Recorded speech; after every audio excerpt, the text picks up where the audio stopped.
Well, today is a wild episode for me because Master Jason Flame is here with me. And it's not every day I have a male on this podcast, but I had to have him on. He knows me from so long ago. I'm sure he'll have memories of me that I don't even have, nor maybe I want to know. Um, but I'm so excited to have you here. Thank you for being on the podcast. Well, thank you for inviting me. Thank you for remembering me. And thank you for letting another boy or a male be on your show. You know, I had to. I'm excited to go backwards and talk about how we know each other. And then you've been doing so much. You're so inspirational in everything that you do in your career and for your community that I think we're going to just have so much to talk about. So why don't you start with just describing who you are and what you do? Absolutely. Well, again, my name is Jason Flame, owner and chief instructor at Moorpark Karate and Krav Maga. We are a family martial arts school here in Moorpark, California. Since 1994, I started my first karate class at a Parks and Recreation program based on the fact that that's how I started martial arts. I started at the Thousand Oaks Recreation Center in Thousand Oaks. Back in 1985, that was when I took my very first karate class and just fell in love with martial arts. And that became just a passion in my life. It also became something that really turned my life around. And we'll get more into stories about that. But eventually we moved here to Moorpark and opened the school. And now we also own Country Harvest Moorpark, as well as Coach's Old Fashioned Ice Cream Parlor, also here in Moorpark. My wife and I, Jackie Flame, we are very involved in our community with the Moorpark Chamber of Commerce, Moorpark Morning Rotary. Just last night, we produced, or actually 2 nights ago, Holiday on High Street, which was our 5th year. And it was just an amazing event with over 8,000 people in attendance. So we're super proud of those things in our community service. That's amazing. And all I can think about is how many hours you have in a day and how do you do all that? So we're going to get into that. So obviously you're a karate instructor and that is how we know each other. You were my instructor for a lot of years. Yeah. Okay. So when I look back, you were a grown up, but like you were not, right? Like how old were you? I think I was probably, I was 17 when I earned my black belt. I think when you and I started working together, I started giving you private lessons, I think when you were about a green belt. And, I was probably 18, 19. So I was a grown up, but I was not grown up yet. But I remember when you and Jackie were dating and she would come into the studio. Yeah. That is so wild. To me, you were old, but like now I look at you and I feel like we're the same age. So, I'm still old. But I'm almost 40. I'll be 40 in a couple months. Wow. That's crazy. It's wild. Okay. So you started your business with your wife, which I love because my husband and I work together too. So I feel like we could talk about just that alone for an hour. But for you to be doing all these things, you clearly can't be at your studio all day running it. What has been the process from opening the studio to now that you're able to come and go and know that everything's going to run the way you want it to? You're going to be represented the way that you want to the people taking lessons. How did that process go for you? Yeah, so I started my martial arts program when I was roughly 19 years old. So that's when I first kind of went out on my own. Really? And, I right out of high school in 93, I moved to Moorpark. 94, I started the park program. I was still teaching at probably 6 different martial arts schools all at the same time. I was teaching at my instructor school as well as several others where I gained all my experience. And so, that's what helped me shape what I wanted my school to be. One of the things that I really loved about our martial arts school was the family atmosphere and just the culture of everybody being, really tight and close and supportive of one another. I felt that at several different schools in different ways. So I knew that that's the culture that I wanted to create in the school that we were going to open. I had a friend, an instructor, you may remember, Brian Nan. He was a black belt and a really good friend and mentor to me, who was actually going to have me open a school with him, and we were going to call it Tongsudo University. Well, that didn't work out, but I eventually did open a school and call it Tongsudo University. And as you mentioned, my wife and I have worked together since the very beginning. I can remember the very first class that we offered. It was, I believe, October of 1994, the very first class at the Arroyo Vista Recreation Center here in Moorpark. Jackie was sitting in a chair at a table to the side, and I was setting up all the mats in the middle of the floor, and it was just the two of us. And she would handle collecting payments for uniforms and registration forms and all that stuff, and I would teach the class. Flash forward a couple more years, we continued doing that, build enough students to open the school. And when we opened the school, it was very similar. She ran the office, I ran the floor. I would teach all of the classes myself, and she would do all of the back end work and take care of all of our students in between classes. I'm going to pause you for a second here. Are you guys married at this point? Do you have children at this point? We were not. So we met in 93 and we started dating and we were married in 99. So in 96, when we opened the school, we were not married.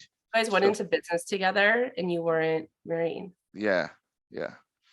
Why did you not propose? You opened a business with her. What were you waiting? Well, it was, she did not want to get married until she finished college, right? Okay. And so that was the goal, is that she wanted to finish college and get her degree. And funny enough, the goal was that she was going to be the breadwinner. She was going to be the one with the massive career with all the benefits and everything else.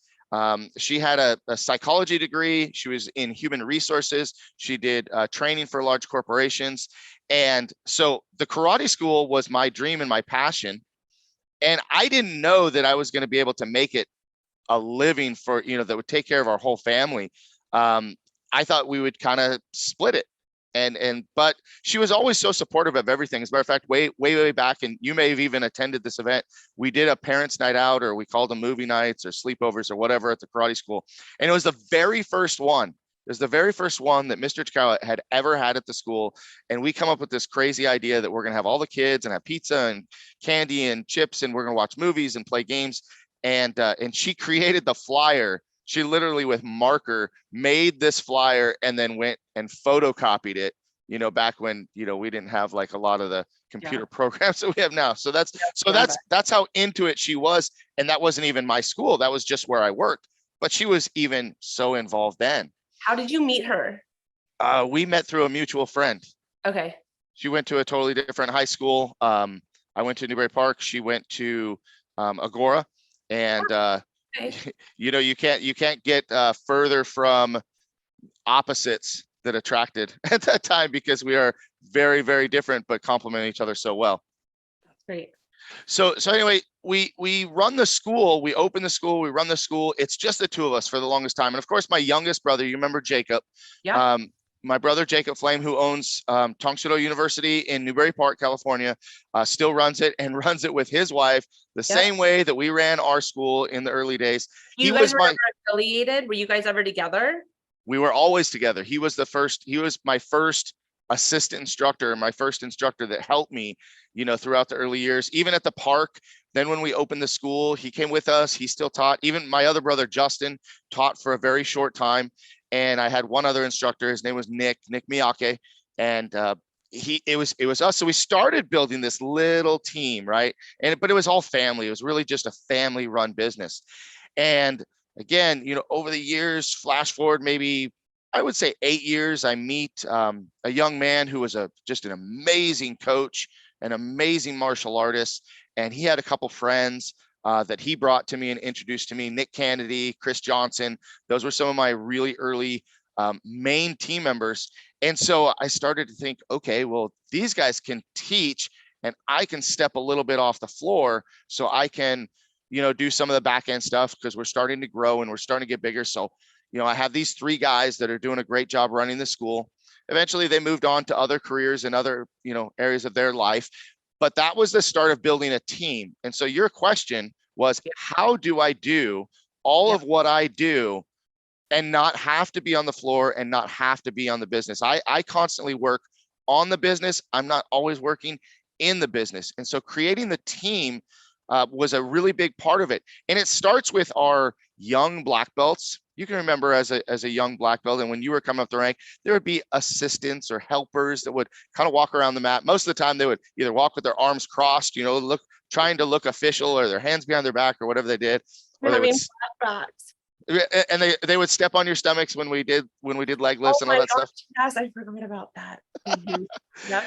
But so we build our team, literally from our leadership team at 11, 12 years old. They start learning how to be an instructor, learning the qualities of what an instructor should be. And then eventually we'll start hiring at 13 to 14 years old as the lowest level assistant instructor who has minimal responsibility, but is going to be trained to eventually take on their own class, eventually take on their own day of teaching, and maybe one day become a head instructor. My head instructor now is 21 years old. He's been training with me since he was about 9 or 10. Oh. He's an amazing martial artist. He's an amazing leader. And it wasn't necessarily something that he was born with because he was kind of a quiet, shy kid when he was younger. But COVID, believe it or not, is what made this instructor the most amazing instructor I've had in quite a while, because he had to learn how to teach on Zoom. Yeah. And imagine trying to teach martial arts on Zoom to kids that are not paying attention and not listening. And he just really found his personality and really found himself. And now he's essentially running the school and becoming a huge part of what we do. So when he's head instructor, does that mean he's teaching most of the classes, or he's running the studio for you? He's literally teaching all of the classes every day, with the exception of some of the black belt classes, because some of the higher ranking classes, I love to teach, and I would actually rather be teaching than doing paperwork and doing stuff behind the desk.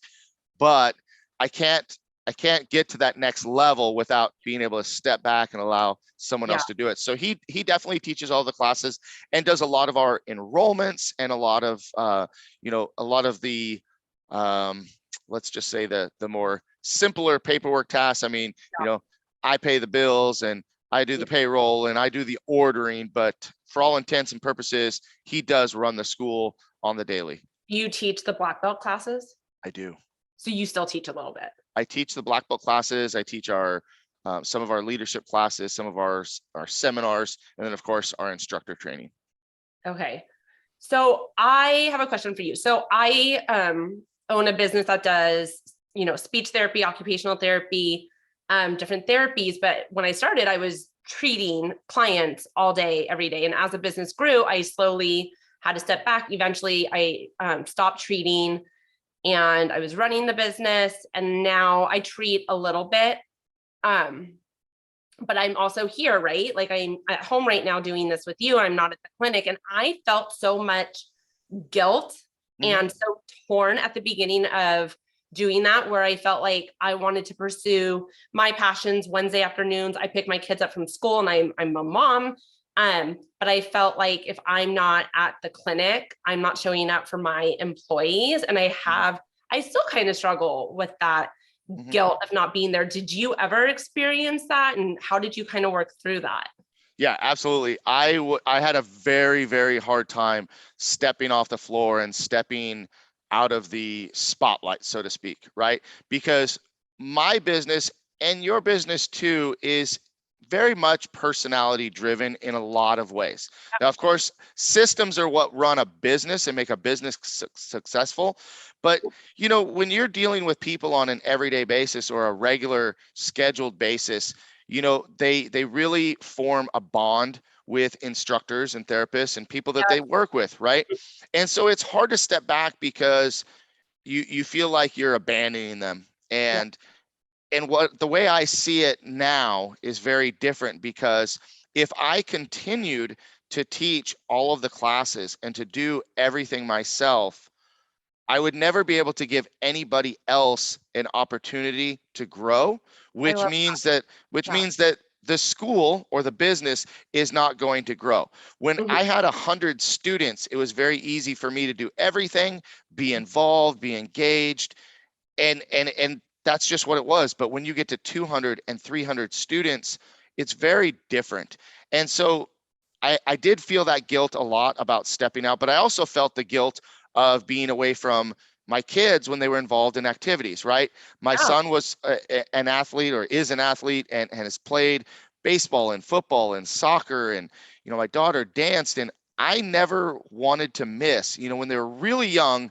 I got caught up in focusing on growing the business so much that I was starting to miss things. And then I made a change where I said, I don't want to miss those things because they're not going to come back. Oh, So that's the time. You can't rewind them. That's Yeah. right. That's right. So, I found myself starting to allow people to teach and people to do things. And even though I knew, and this is the hard part, I knew that they wouldn't do as good of a job as I would in my eyes. That doesn't mean they didn't do as good of a job. Just in my eyes, they weren't going to do as good as I could do because they're not me. Yeah. And I had to swallow that. But looking back at it now, I've allowed people to do things, and I look at them and I go, wow, they do it better than me. Yeah. They relate to the kids better than me. And one thing that's really important with me in my school and in my business is, with the restaurant, with the ice cream parlor, with the karate school is, I make sure that people know who I am. I make sure that they know that I know who they are. I see everybody on a pretty regular basis. I may not be out on the floor teaching all the classes. I use social media as a way to kind of stay in tune with what's going on, because we post a lot and I see what people are doing, and I can have that relationship with them still, and I can still be involved and engaged. And we just did a test on Friday night, and it was awesome because I got to be a part of it, which I haven't done in a while. In that word, oh my God, the anxiety of testing just came back to me. You love testing. I remember that. I love testing. I was okay I'm with kidding. it, except sparring. Oh my God. I remember having the wind knocked out of me. I mean, like, let's be honest. Karate wasn't my favorite, but it was definitely expected. I mean, I did it for years, Mm-hmm. but I did not like getting hit. No, you I did was, not like getting hit. oh, and then you taught my son too. I did. We lived in Moorpark. We don't live in Yep. Moorpark anymore, but yeah, he does not do karate anymore. He's all soccer. Oh. But no, it's really good to hear you say all that because I can relate. I felt like, I'm going to start this business because it's going to give me the freedom to show up as a mom. Because if I can make the business a little bit more independent, I can be more available to my kids. Mm-hmm. And that was such a joke, right? Because it took 7 years. I thought I could do it in 3. It took 7 years for me to take one afternoon where I'm not in the clinic. And I luckily have an amazing management team where they do an amazing job and they do many things better than me. And also I think not having that emotional attachment where it's my business. So like I take everything personally and there's an emotional feeling when things aren't going right. They do a great job, but I do feel guilty not being there if they need something. And then I also feel guilty not being available to my kids enough. And then you just kind of struggle with finding that, I don't want to say balance because there's no balance in it, but just, I don't know. I think I've just had to let my intuition lead me into like when I need to be certain places and then going from there. And I think it's ever evolving too. I think once you get a system, it doesn't mean that system's going to stay. Right. But it's finding those people that you can really trust. I think you're right. Do it better than you in a lot of ways. Yeah. The key, what you just said is finding the right people. Skills can be taught, but it's finding the person that has just that extra, that X factor of, they care and they work hard and they listen and they're trainable and they're coachable and they're creative and have their own ideas to bring to the table. It's hard, especially, it's hard these days to find people that are reliable and people that really want to work. And but I think when you can create a vision of what your company is working towards and people can buy into that vision, then it makes it a little bit easier. Sometimes we bring people in because they might be a friend, or we bring people in because it's just, they're the most available right now. And we just kind of put people in instead of kind of building and growing and grooming people to be a part of that culture as well. That's exactly right. I just in the past year, my clinical director, Bree, if you're listening, and I have gotten to the point where, we want to grow. We want all these kids to get the services that they need these services. But then you bring people in and they don't share that vision, or they're, a lot of people now are more looking to not stay places very long. And because like how you said, the families and the kids form these attachments to their instructors or their therapists. When that person leaves, it's not just the business being affected, it's more so the client being affected. And then, people get upset with me, and I'm trying the best I can to find the right team. And we've been really lucky in finding a lot of great team members. But Bree and I think in like the last year, we're like, we are not hiring to hire. We will stay smaller right now and then wait till the right person comes, because the turnover, it just hurts. It hurts you because it hurts you. It hurts the clients. We're not a business where we're just working on a product behind the scenes. We're a service business like you, where it's face to face. So to really be mindful of that, it does add challenges. It totally does. It totally does. And, in my first 10 years, I think it's been a little over 30 years. But the first 10 years, I had almost zero turnover in staff, because it was, it was just family. And in the next 10 years, I started to see a little bit of turnover. But in this last 10 years, I've seen more turnover than ever, because what I realized is we were hiring younger. And with, younger instructors comes, different challenges, because they start going to high school or they start going to college, and their life changes.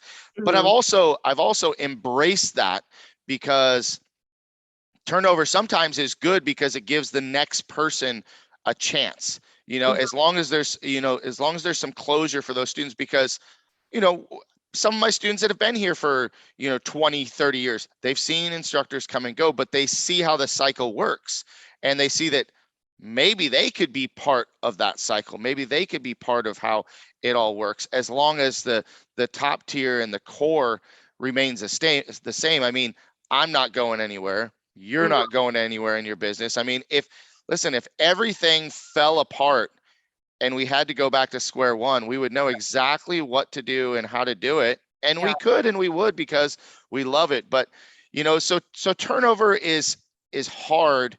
But I also, at least in our school and in my business, it's become more normal now and become more accepted that it's going to work that way, because these kids that are 14, they're going to be here until they're 18, 19, and then they're going to go to college, or they're going to go to college and they're going to stick around, but then they're going to get a career, unless I can provide them with a career, which, the martial arts industry has a lot of professionals that own schools. And, I don't have the model where I'm trying to open 10 schools or 15 schools. I'm not really in that mindset.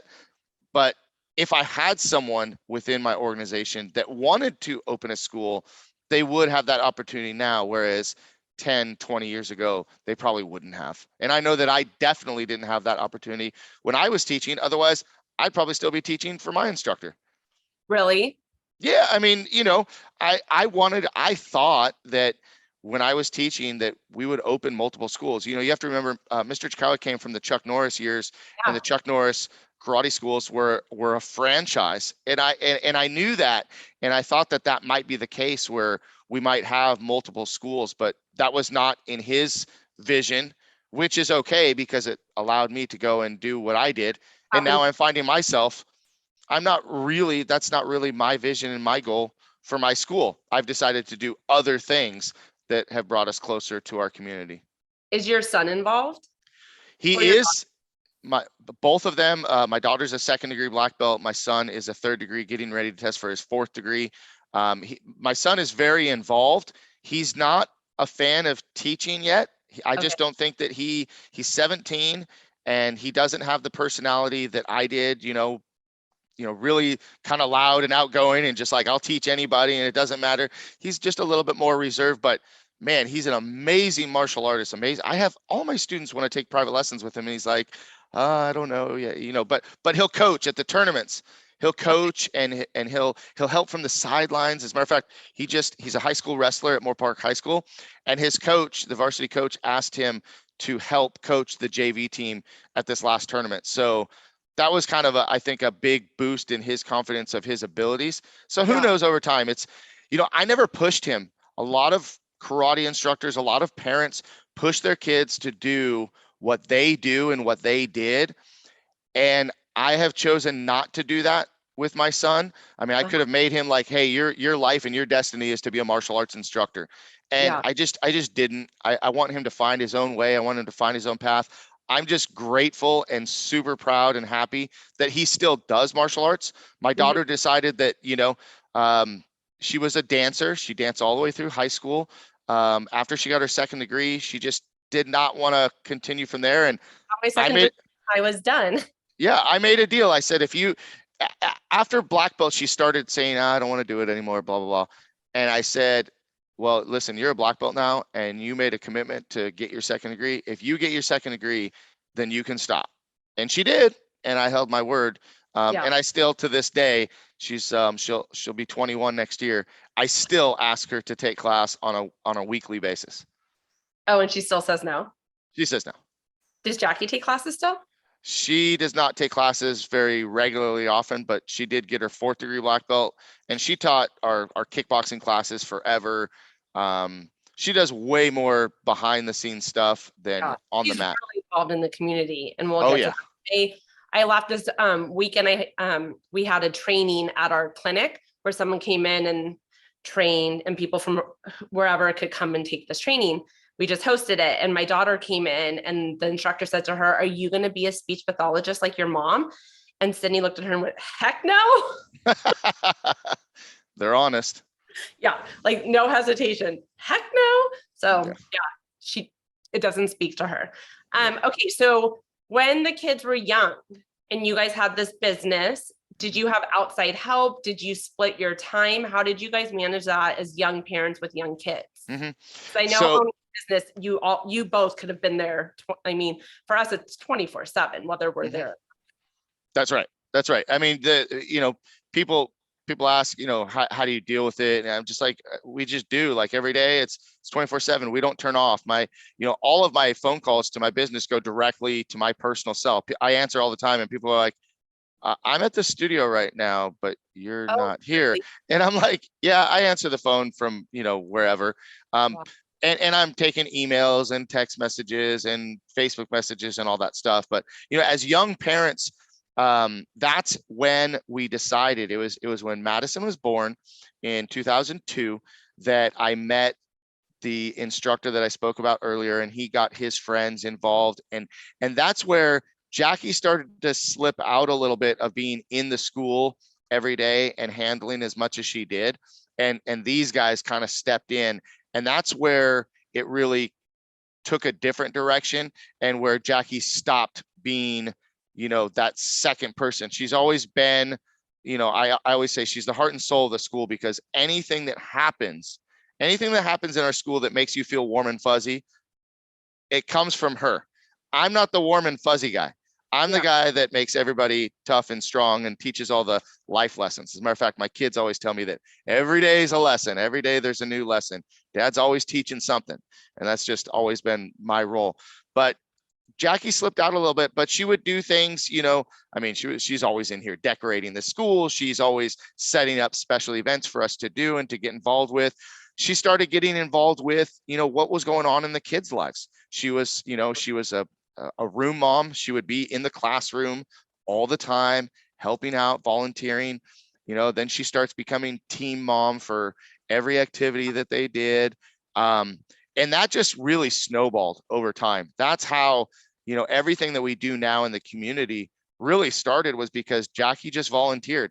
And, what most people don't know about my wife and I and how things work, she's always the one that's like, just giving and giving and giving and giving. And as a younger business owner, my mind was always wrapped around, okay, what's the ROI? What's the return on the investment of this money that we're donating, or our time? And she never thought about that. Never, ever. She's the kind of person that will give without expecting anything in return. She gives because she loves to do it. This is her favorite time of year, Christmas. I mean, she loves to buy everybody gifts and expects nothing back. And I struggled with that, but now it's like I look back and I go, God, what was wrong with me? Like, why was I so hesitant? Because learning now, You're a young business owner, and being an entrepreneur is some scary shit. And I don't think it's necessarily like you don't want to give, but you're providing for your whole family and nothing's certain. And it's, some months are great, some months aren't great. There's a staff to pay. And I mean, I can see both sides. And I think we do what we do to get to the point where we can just give. It takes a lot of hard work to get there. Yeah, no, for sure. It just, I grew up very, very modest, let's say. There were times my dad was in construction. You ask me when I was younger if I wanted to go into construction, I said, heck no, because that's some hard ass work. But, there were times where, I mean, like, we just didn't have a lot. Like, we lived in a 20-foot travel trailer, 5 of us for a couple of years. I mean, there was a time in my life that we literally lived in a tent, and we just didn't have a lot of food. And so, like, I got hand-me-down clothes and all this stuff, a lot of people don't know that about me, but I didn't know. I realized, or not realized, I told myself that when I was in the position that I could help other people because so many people helped us, I wanted to be in that position. So I'm so grateful now that, like, that's why we can do so much in our community. Is the business has become successful. We've gotten, really good relationships within the community, and now we're able to give back and do so much more. But it really stemmed from that. But as far as, being in the classroom and being the team mom, and then she starts getting into event, I won't even say event planning. She just, like, did every event. She would have Senior Youth Baseball. She took over a casino night event and took it from, like, a small, like, 50-person, couple $1,000 to where she's got hundreds of people and she's raising thousands and thousands of dollars for this baseball league. People are looking at her like she's a wizard when it comes to that stuff, but she just has a knack for being able to raise funds. Funny enough that she gives without, asking for anything back and all this stuff. But, like, she never liked sales. She hated sales. When we were in the karate school in the early years, she didn't want to be the program director that had to do the signing up people, because she didn't like the back and forth of, how people can be like, they want the best deal. And she just didn't do well with that. And she didn't like selling. But man, she can somehow ask for money or get donations, like, easier than anybody I know. It's just incredible. Maybe it's because she knows, like, what it's for. Yeah. And it's a donation. That's incredible. I also just love how much you see your wife. Yeah. That's incredible, because you guys have been married a long time. You've been together a really long time now. So for you to just talk about your wife this way is pretty incredible. So thank you. I like that. Nice job. 30 years, 30 years in January 23rd. We actually, together. We've been together 30 years, January 23rd. And everybody on Facebook that sees us, we do it every month because it's on the 23rd. We have this little contest that we count the months still. We still count months that we're together. And so you'll see it's like 360 in January. So we'll put a little 360 Facebook post, and everybody, like, loves it, but I don't think they even know what the heck we're talking about, but it's just our thing. So yeah. And when you met her? I'm sorry? Did you just know when you met her? Yeah, she tried to get rid of me a lot. she tried to dump me a few times, and she's like, "What made you stay?" And I said, "Well, I kind of liked the fight. That was fun." But I mean, she's just such a, I knew pretty early on, because I knew in when she was still in high school, we were dating, that we'd be together, for forever. I didn't see us not being together. After we would spend every day when we were dating, every day. The only reason I went to college, by the way, the only reason I went to Moorpark College is because Jackie went. I'm like, if she goes, I'll go. because then we'll take the same classes. We'll be together more. She transfers to CSUN. I transfer to CSUN. That didn't work out for me, but it worked out for her. I only did it because I wanted to spend more time with her. We met actually at a pretty tough time in my life too, because my parents had moved away in January of 1993. My parents moved to Oregon. The whole family moved to Oregon, and they said, come with us. And I said, listen, I just met this girl, and like, I got the karate thing going. I love it. I'm not leaving. I ended up renting a room and staying. And so she became, just such a big part of what made me feel like who I was, because we were together all the time. And she, now she's just a perfect complement to me. Everything that I'm not, she is. And everything that, that I want to do, she keeps me grounded. She supports me. And she tells me when I'm stupid, and that's hard, but I listen. I try to listen at least. And it's just, I don't know. You just, like, after a while, you just know that person completes you, right? Be a little cliche there, but yeah, she's a perfect compliment to me. Okay, so let's talk about everything else that you've done, because I know it's not just the karate studio.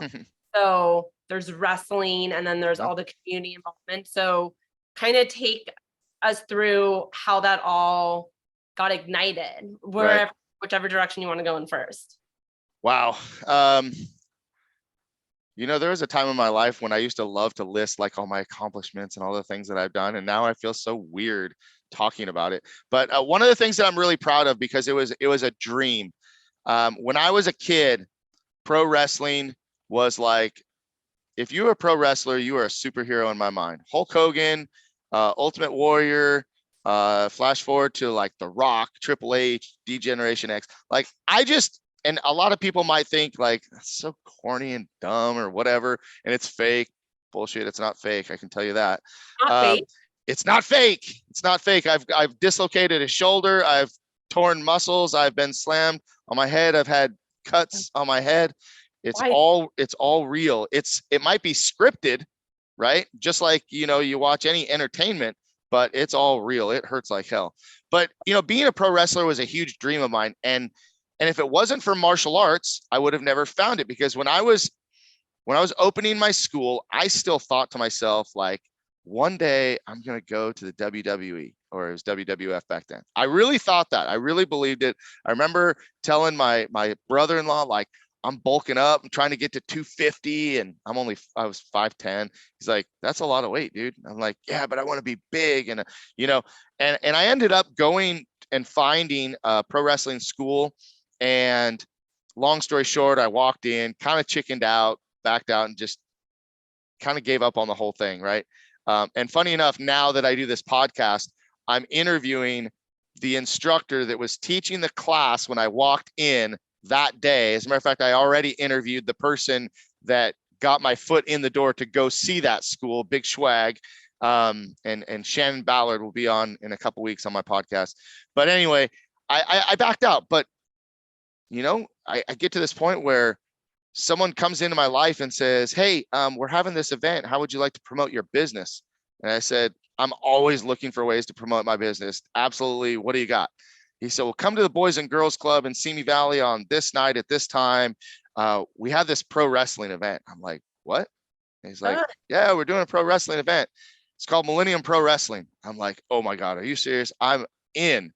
I go, bring my students. We do this thing. We end up doing a performance inside the wrestling ring.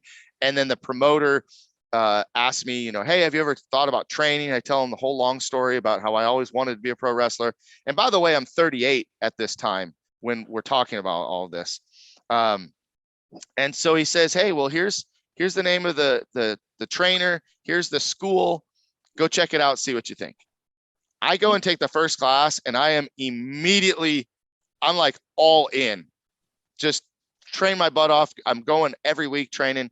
Finally get my first match. I'm super stoked. And then the company shuts down.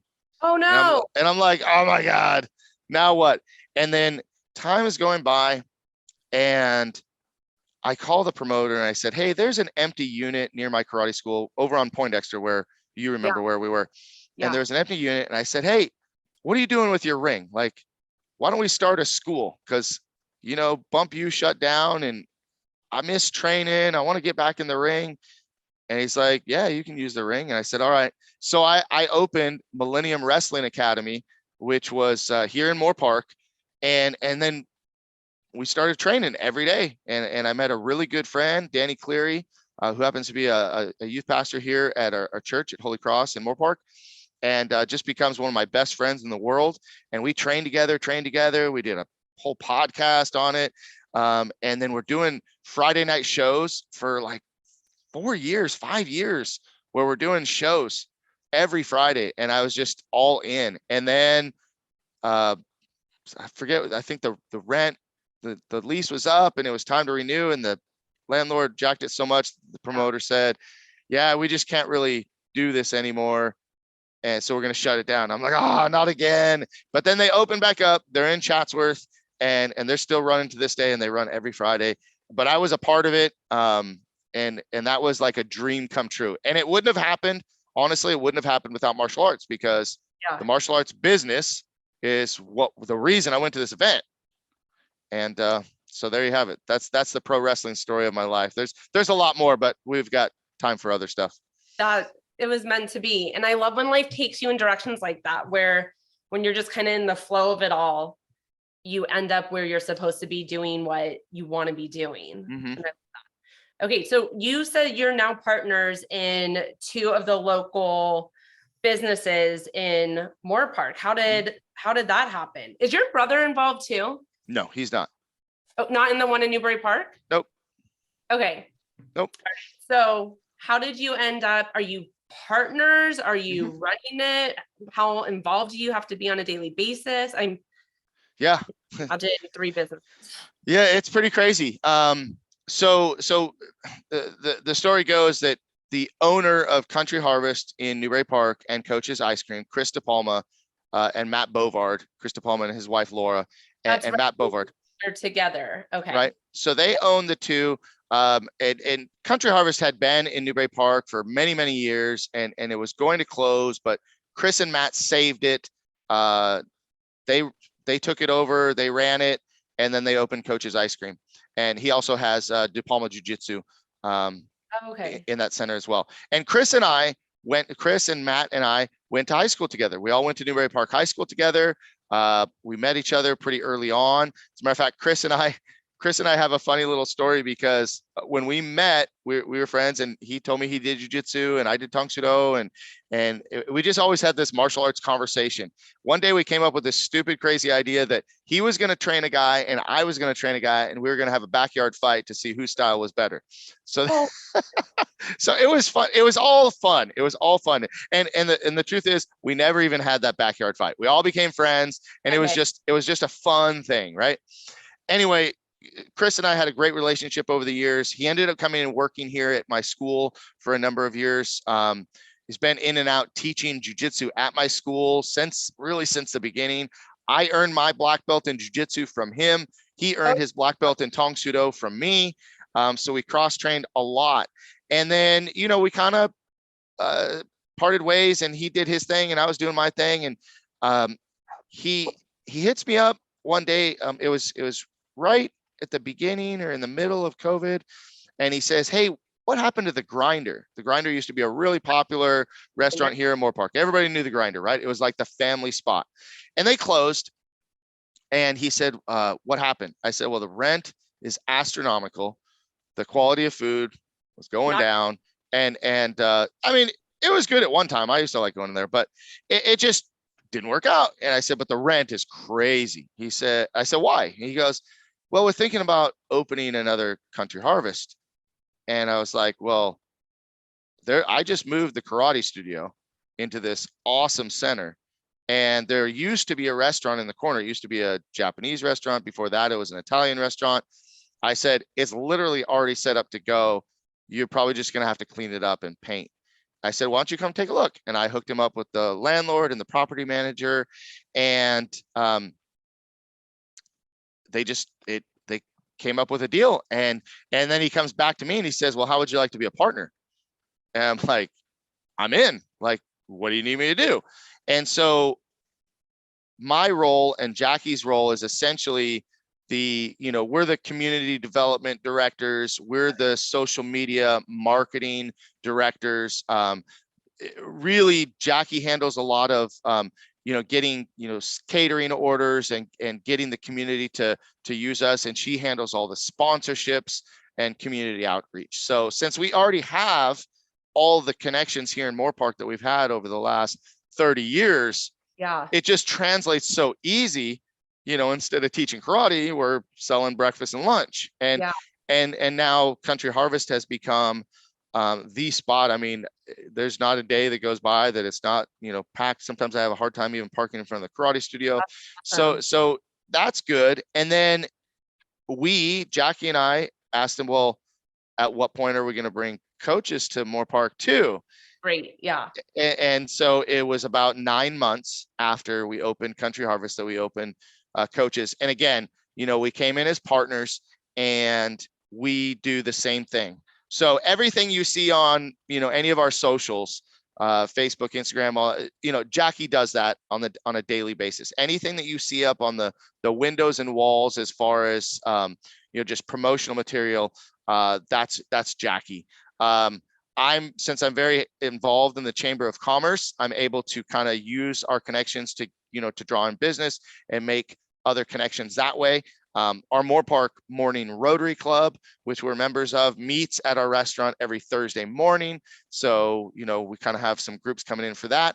And we're starting to do some, since we don't have dinner, when we first opened, we did breakfast, lunch, and dinner. And we stopped doing dinner really early after the first week or 2 weeks, because, during COVID, we were having trouble just getting staff, just getting cooks and getting servers. And, it's a totally different ballgame to do dinner. And we just found that lunch and breakfast and lunch were really more our niche anyway. Even though Newbury Park does have, dinner service and they have great meals. We just decided for now we're not doing that. But in the evening, we can use our restaurant as a meeting place or a meeting space for people, and we can cater food if they need it. So we could do special events that way. So that's worked out. And coaches is just really fun because, I mean, who doesn't love ice cream? Number one. It's the same center. It's in the same center. Different. It's funny because it's different landlords. They're different buildings. Yeah, that's how where I am too. There's two landlords. Yeah, and you can tell the difference.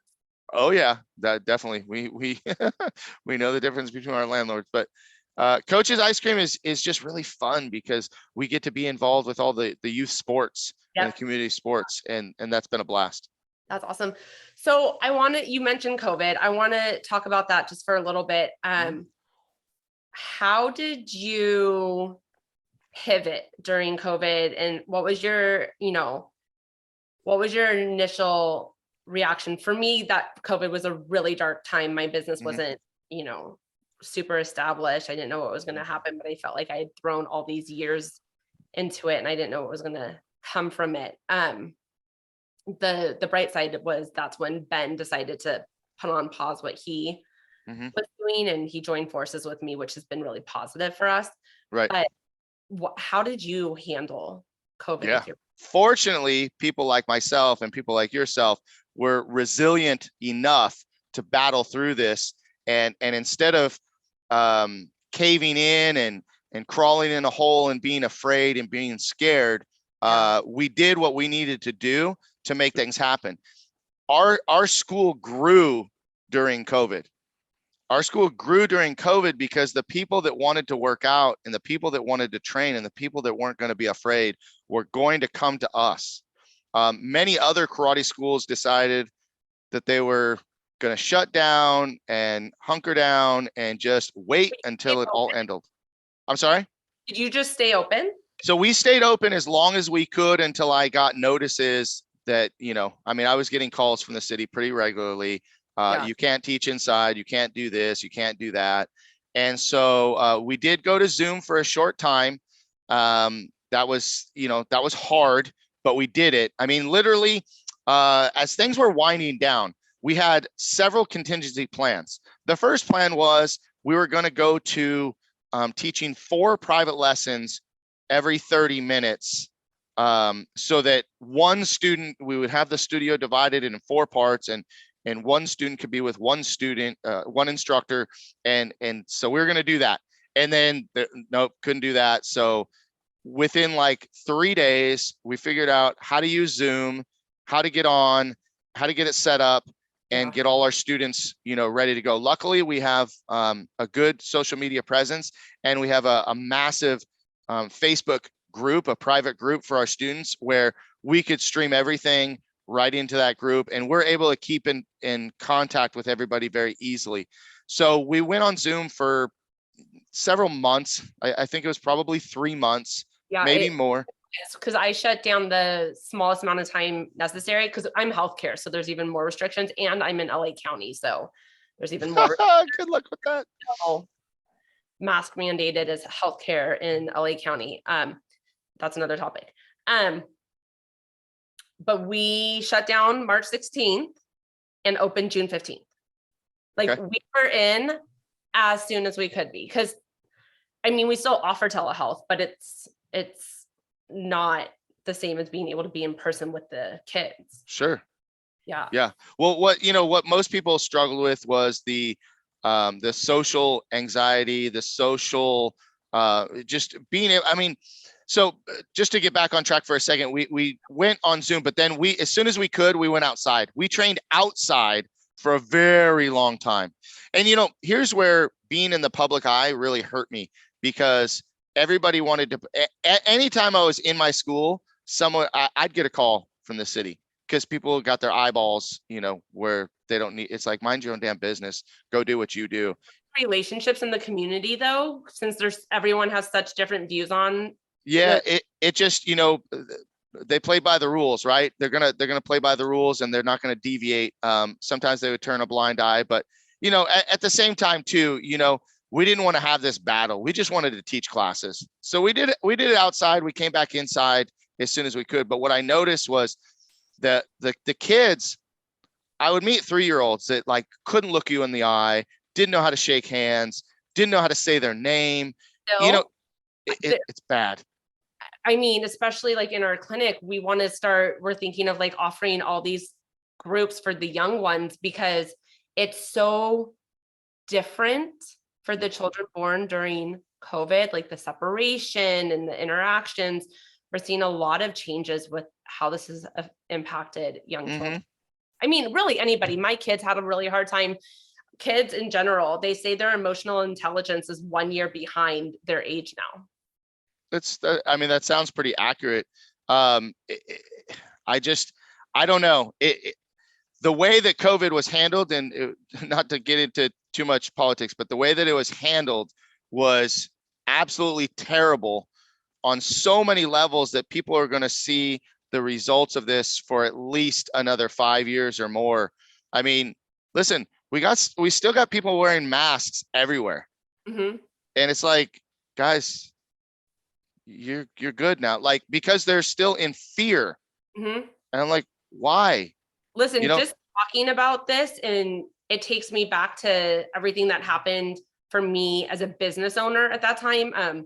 Personally, I was okay, but as a business, I feel constricted right now. I feel anxious. I don't know if I'll ever be able to look back at it with peace in my heart. It was horrible. I would have done anything to been employed by a company that was just like, go remote, your salary is the same. Like, it was horrible.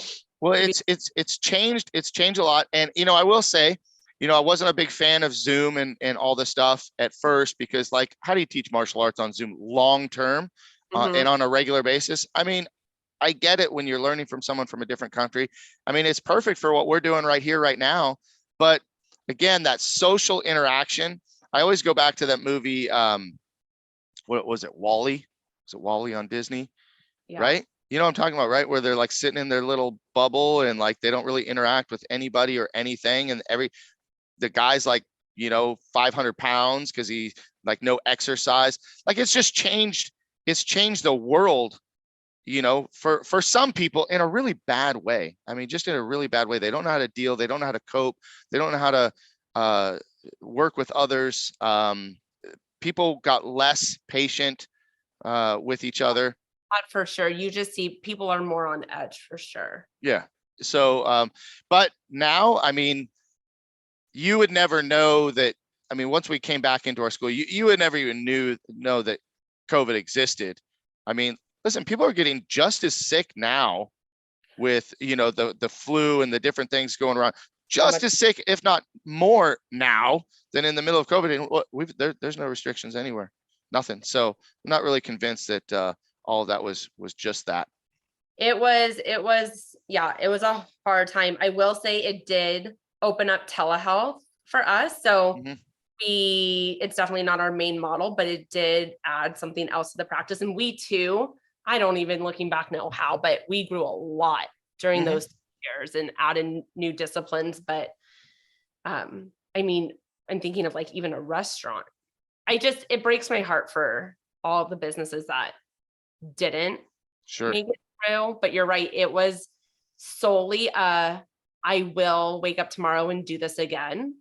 Mhm. Because it definitely, there's so many moments as a business owner that you could have gone in a cave and been like, forget it. And now everywhere's hiring. So I could have gone and just found something else, but I don't know. I love our employees. I love the families we're able to help in the community. It's the community I grew up in.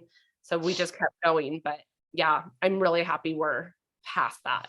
And what people don't realize is that, when a business closes or when a business is suffering, that's someone's dream, that's someone's life, that's someone's family that's being affected, and it's just people don't really always think about that. And on the other hand, there are plenty of people that really just gave in and gave up, and that was a way out for them, for a lot of people to get out of the business they were in. So, I mean, at the end of the day, like, we've just always been, I mean, as a martial artist, you didn't love sparring, but one of the things you learned about sparring is that when you get hit, you hit back. When you get hit or you get knocked down, you get back up. And it doesn't matter how many times you get hit or how many times you get knocked down.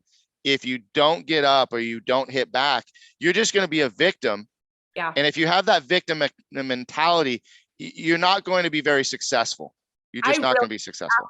That's a lot that I took out of COVID. Is it really rocked me. And I think I just got really negative and was showing up in a really shitty way. And it made me really take the time to investigate who I was and what I wanted and who I wanted to be. And the past like 3 or 4 years has been a lot of self-reflection or 3 years of how do I want to do this differently? So if anything were to come in the future or just, day to day, I can get through it and get back up and keep going, but with a little bit more peace.